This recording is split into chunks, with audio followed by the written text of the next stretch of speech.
पूज्यपाद सद्गुरुदेव एक बार घूमते घामते दक्षिण भारत में महान योगी राज ब्रह्मज्ञानी श्री रमन महर्षि के पास गए थे।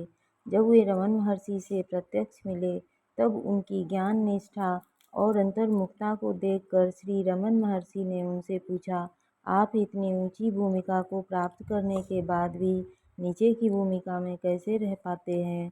पूज्य श्री ने हंसते हंसते सहजता से जवाब दिया, मेरे हजारों भाई आत्मानंद की मस्ती से वंचित हैं। उन लोगों को आत्मानंद की प्राप्ति कराने के लिए नीचे की भूमिका में रहना मैं ज़्यादा पसंद करता हूँ। श्री रमन महर्षि तो उनकी इतनी उच्च भावना एवं त्याग को देखकर जोर से उनके गले लग गए।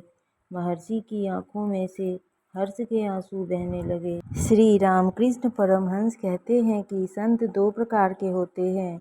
जिस प्रकार लकड़ी का छोटा टुकड़ा पानी में तैरता है, परंतु उस पर यदि एक छोटा सा पक्षी भी बैठे तो पक्षी सहित वह टुकड़ा पानी में डूबने लगेगा, किंतु बड़े वृक्ष के तने के लकड़े में से बनाई गई नाव खुद तो पानी में तैरती है और दूसरे यात्रियों को भी पार पहुंचाती है। इसी तरह ज्ञानी संत भी दो प्रकार के होते हैं। एक तो वे जिन्होंने साधना करके अपने आप को तार लिया हो, दूसरे वे जो खुद तो तरते हैं दूसरों को भी तारते हैं। ऐसे संतों के लिए शास्त्र में कहा गया है, सौ तृप्तो भवति सह अमृतो भवति सह तरति लोकान तारयति।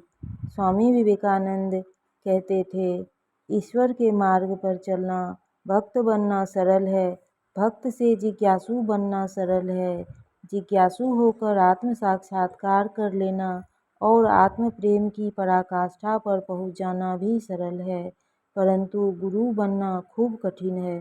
गुरु पद एक भयंकर अभिशाप है। आत्म साक्षात्कार की ऊंचे से ऊंची अनुभूति करने के बाद भी उससे नीचे आकर एक एक व्यक्ति के साथ सिर खपाकर उसे उस अनुभूति तक ले जाना, यह कोई सरल काम नहीं है।